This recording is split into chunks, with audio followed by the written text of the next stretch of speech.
This is a debate where we could have put in the motion the world can live with a nuclear Iran, the US can live with a nuclear Iran.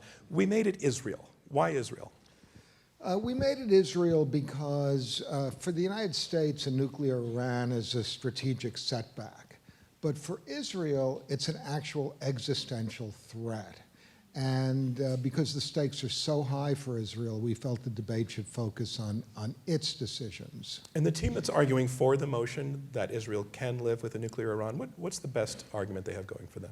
Well, I'd say the best argument is that, first of all, Israel can certainly deter any kind of Iranian nuclear attack on its own soil.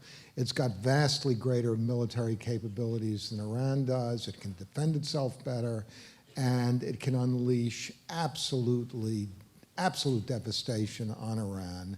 Iran has had disturbing rhetoric, but they've never actually done anything that's irrational or self-destructive, so that they can be deterred just like any other country from using those kind of weapons.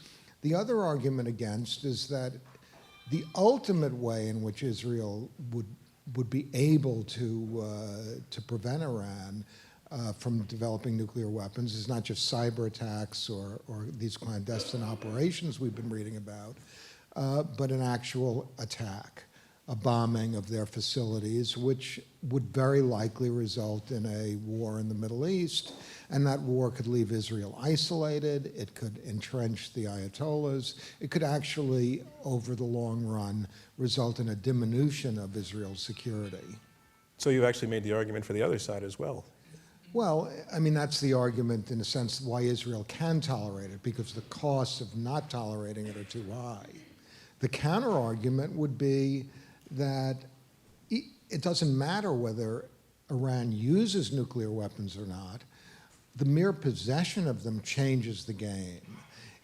Iran is a revolutionary power, and if it has the protection of nuclear weapons, there's no telling what kind of provocations we're going to get out of them. They certainly would be unconstrained in providing more advanced missiles to Hezbollah. They could be more unconstrained in supporting Assad in Syria.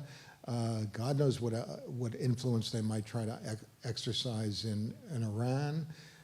And it's not just about Iranian nukes. If Iran gets nuclear weapons, Egypt is not going to be far behind, and Turkey and Saudi Arabia.